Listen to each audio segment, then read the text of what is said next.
Mesdames, Messieurs, bonjour. Bienvenue au journal. Voici ce qu'il faut retenir de l'actualité. Des boucliers de protection pour les unités spéciales d'intervention dans le cadre de la lutte contre le terrorisme. C'est un don de la France au Burkina qui pense de plus en plus à éradiquer la prolifération des armes légères qui alimentent le grand banditisme et le terrorisme.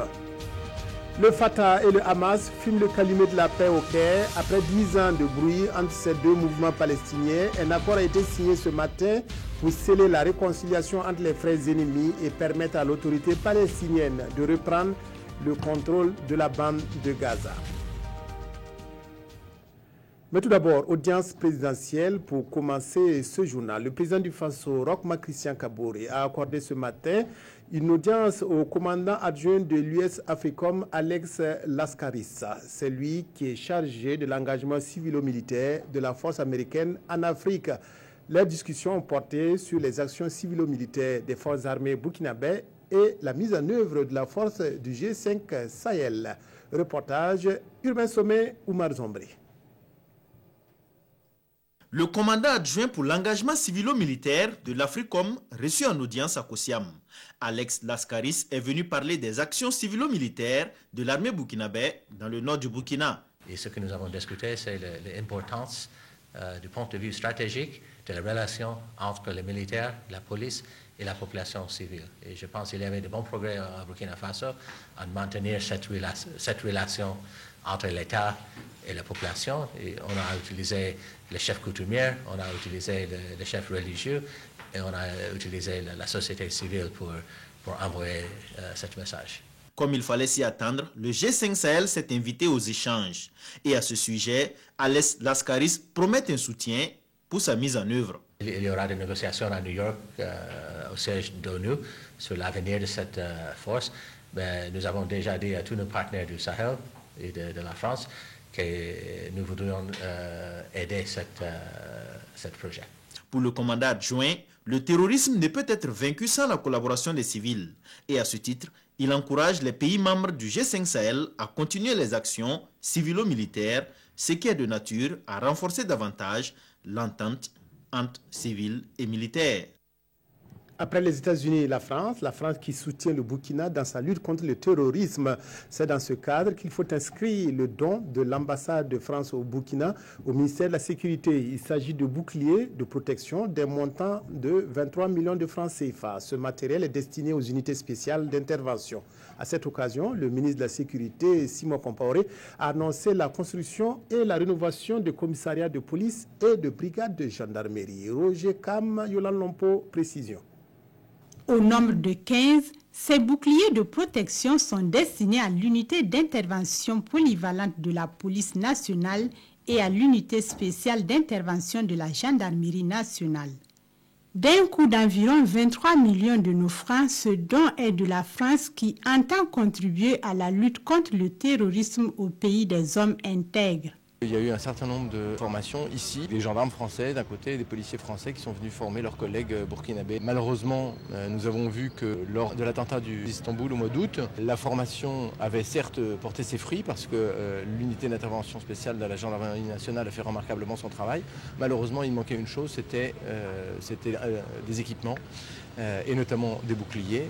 L'un des gendarmes qui sont intervenus a été blessé parce qu'il n'y avait pas assez de boucliers et il est même mort de ses blessures. Convaincus que ce matériel leur permettra d'organiser la résistance à chaque fois que le besoin se fera sentir, le ministre en charge de la sécurité annonce que d'autres actions fortes viendront renforcer le système de sécurité au Burkina.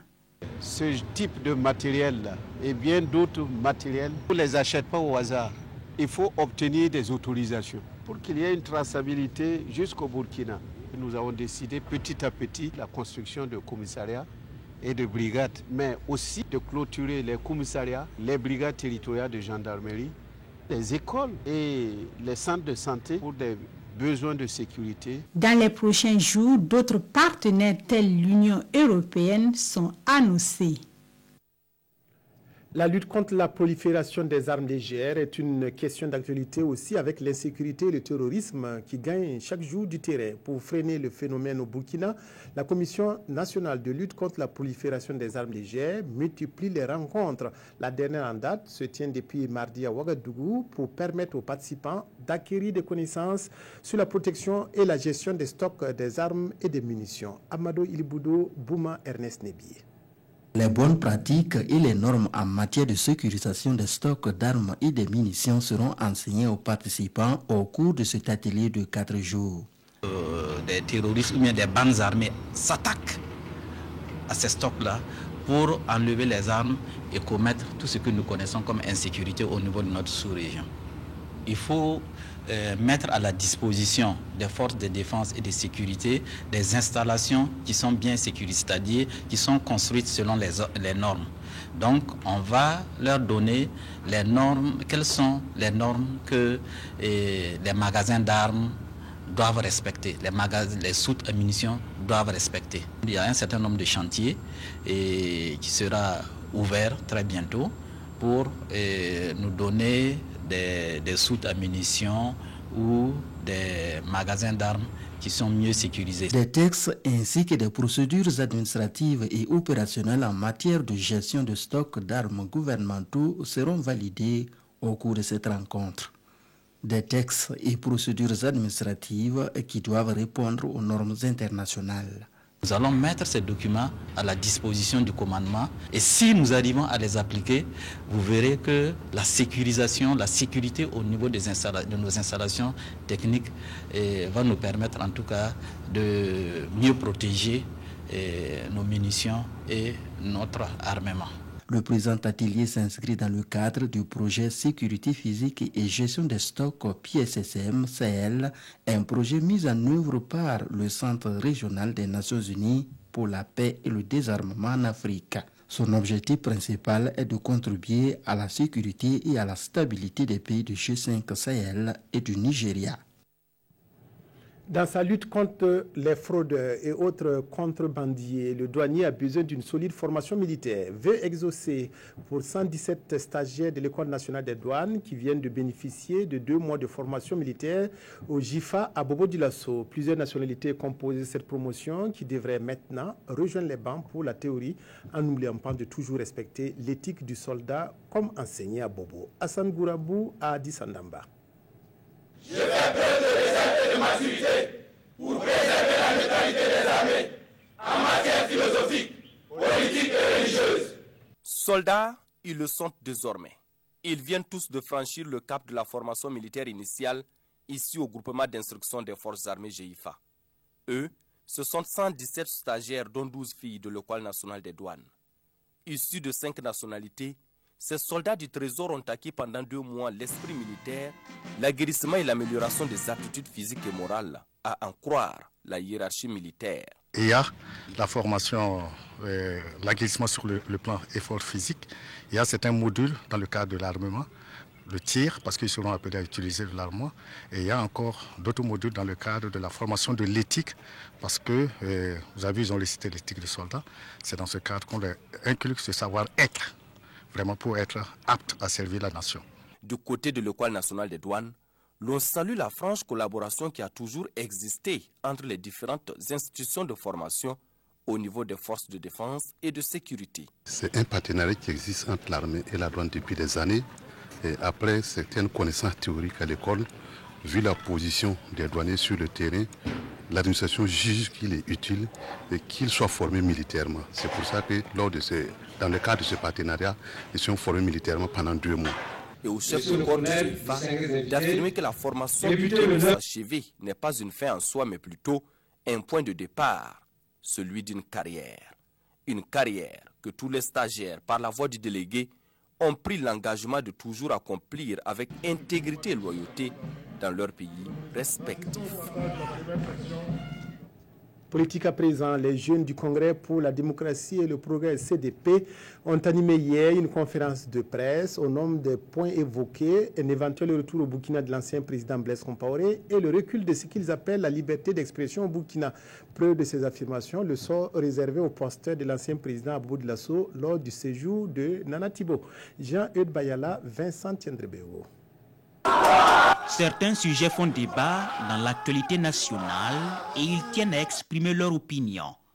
Les jeunes du CDP ne sont pas seulement favorables à un retour de l'ex-président Blaise Compaoré, ils sont même prêts à l'accueillir. Si l'homme de paix, le président Blaise Compaoré, décidait de rentrer, nous l'accueillerons à bras ouverts ici.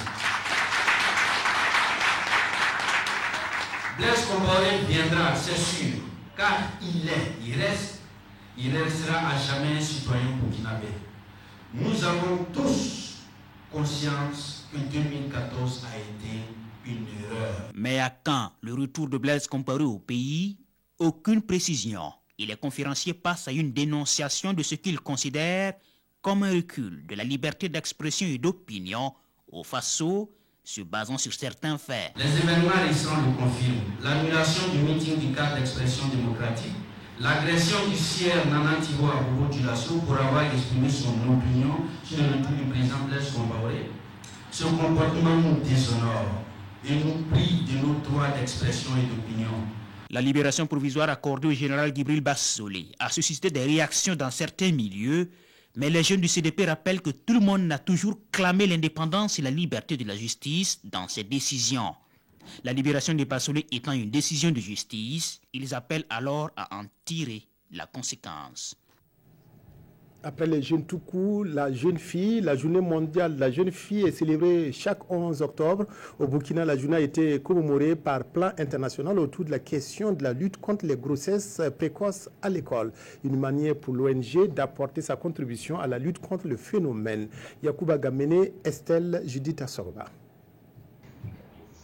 Pour échanger sur le sujet, les grossesses précoces en milieu scolaire en ce jour dédié à la jeune fille, Plan International offre cette démarche, le dialogue Girls Take Over. C'est une vidéoconférence qui met en réseau 3 régions du Burkina Faso, le centre-nord et le sud-ouest. Elle met en scène 6 jeunes filles, dont 4 d'entre elles incarnent les rôles de ministres en charge de l'action sociale, de l'éducation nationale, de gouverneur et de la représentante de Plan International. Les 2 autres dans le rôle de victimes. Entre 2012 et 2016, il y a au moins 6400 grossesses précoces.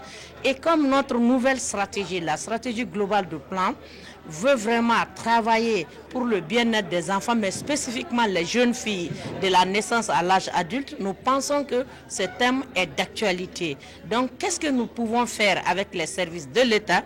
Qu'est-ce que nous pouvons faire avec les autres acteurs? Qu'est-ce que nous pouvons faire avec les parents pour prévenir vraiment ces grossesses précoces? Parce qu'on ne peut pas parler d'autonomisation de la jeune fille si elle n'a pas pu continuer au moins ses études, elle n'a pas pu être économiquement indépendante. Lors des échanges, chacune d'entre elles fait le point de la situation dans sa région, évoque les causes profondes et suggère des solutions. Dans ces 3 régions, la situation est préoccupante et le phénomène prend de l'ampleur d'année en année.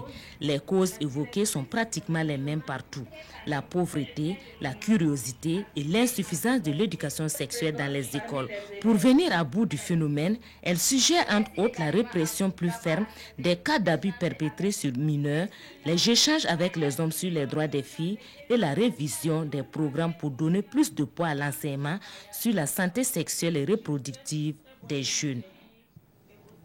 L'ONG Marie Stops International est satisfaite des résultats engrangés au Burkina ces 3 dernières années. Plus de 300 000 personnes ont bénéficié de counseling en matière de planification familiale. Ce bilan a été dressé hier par les responsables de l'ONG qui ont annoncé que l'USAID a décidé d'augmenter son enveloppe financière à Marie Stops International. Kuala Nebie, Ismaël Diloma, Sirima. L'heure est au bilan à Marie Stop Burkina. Pendant 3 années de mise en œuvre de la mission dénommée Enfants par choix et non par surprise, l'ONG a mis à la disposition de nombreuses femmes, filles et couples des informations et des soutiens sur la planification familiale. C'est pour nous une gageure parce que vous savez bien que dans le cadre du plan national de développement économique et social, nous avons un objectif stratégique santé qui se décline en 3 effets, dont un effet qui est en rapport avec l'accélération de la transition démographique pour pouvoir capturer les dividendes démographiques. Nous sommes aujourd'hui à près d'une centaine de milliers de femmes qui ont pu être touchées par les activités. Donc je crois que pour nous, le bilan est vraiment satisfaisant. Pour la réalisation de cette mission, l'ONG Marie Stop Burkina a bénéficié du soutien financier de l'USAID. Les efforts fournis par MSI, Mary Stopes International, qui vont dans des régions ou dans des zones géographiques beaucoup plus vulnérables, qui ont des occupes mobiles, qui arrivent à pouvoir atteindre les populations les plus vulnérables que parfois n'ont pas les informations qu'il faut. Et c'est à cause de ça que nous avions estimé que c'était une bonne opportunité de pouvoir financer ce projet. Depuis le 30 septembre dernier, le financement de la mission Enfants par choix et non par surprise a pris fin. Cependant, les activités de Marie Stop continuent au Burkina.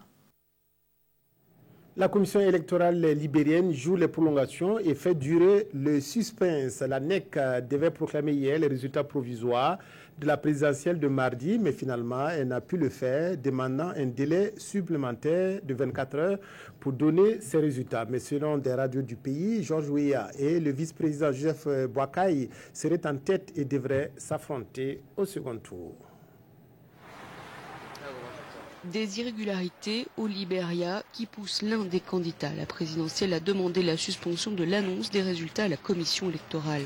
Leader du parti Liberty, l'avocat Charles Brumskin, l'un des favoris pour succéder au Nobel de la paix Ellen Johnson Sirleaf, affirme qu'il ira en justice si la commission électorale ne l'écoute pas. Cette commission devait publier les premiers résultats hier, mais un nouveau vote doit être organisé dans une circonscription du nord du pays en raison de défaillances logistiques selon elle. De nombreux observateurs internationaux sont présents et pour ceux de la CEDEAO, la communauté économique des États de l'Afrique de l'Ouest, les efforts des autorités libériennes apparaissent crédibles. La mission d'observation estime qu'à ce stade, compte tenu de l'environnement, de la préparation des élections, du déroulement du vote et du dépouillement des bulletins, le Libéria est largement sur la bonne voie pour obtenir un scrutin crédible. Selon des résultats partiels et provisoires diffusés par les radios libériennes, le sénateur Georges Weah et le vice-président sortant Joseph Boakai semblent se détacher pour le second tour de la présidentielle. Le Fatah et le Hamas se sont réconciliés aujourd'hui au Caire, en Égypte, à travers un accord dont on ignore tout. Les deux mouvements palestiniens sont en conflit depuis 10 ans et les combats fratricides qui les ont opposés pour le contrôle de la bande de Gaza. Selon les autorités égyptiennes qui ont dirigé les négociations, l'autorité palestinienne devrait reprendre le contrôle de Gaza d'ici au 1er décembre prochain. Il a fallu 10 ans et la médiation de l'Égypte, mais cette fois c'est fait. Le Hamas et le Fatah sont parvenus à un accord. C'est le résultat de 2 jours de tractations à huis clos au Caire entre les deux mouvements palestiniens. Aucun détail n'a encore filtré, mais signe tangible de ce rapprochement annoncé la semaine dernière. Le président palestinien Mahmoud Abbas se rendra à Gaza d'ici un mois, une première depuis 2007. Le mouvement islamiste gouverne la bande de Gaza depuis qu'il a évincé l'autorité palestinienne au prix d'une quasi-guerre civile avec le Fatah. L'autorité est dominée par ce Fatah laïque et modéré. Elle n'exerce plus son pouvoir que sur la Cisjordanie. Sous pression, le Hamas a accepté en septembre le retour à Gaza de l'autorité palestinienne. Ces divisions sont considérées comme un des principaux obstacles à un règlement du conflit israélo-palestinien. La libération du général Djibril Bassolé suscite toujours des commentaires dans les journaux. La revue de presse est signée Abdoul Rasmane Zongo. Liberté provisoire, résident surveillé à la une d'aujourd'hui au Faso. Liberté provisoire selon l'Observateur. Libération provisoire à la manchette de Sidouaya. Peu importe la terminologie, en tous les cas, Djibril Bassolé suscite une rafale de réactions et un tollé général. Des OSC remontés battent le pavé et opposent un non catégorique, relate Sidouaya. Nous ne pouvons pas tolérer que ceux qui sont à l'origine de l'assassinat de nos frères et sœurs soit libéré, sa triste Smokey du ballet citoyen à la une du journal Le Quotidien.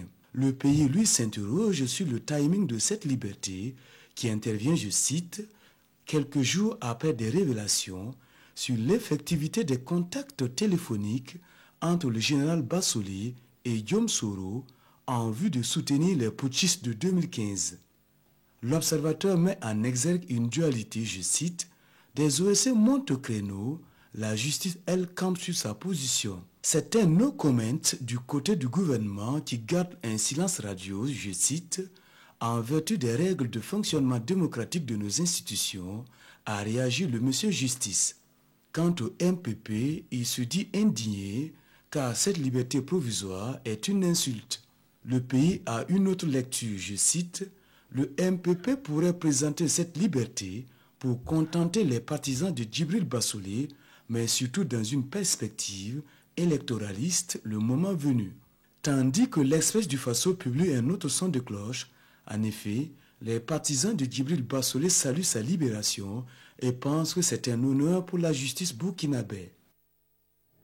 Voilà, c'est tout pour cette édition. Merci de votre aimable attention à la RTB. Bon après-midi.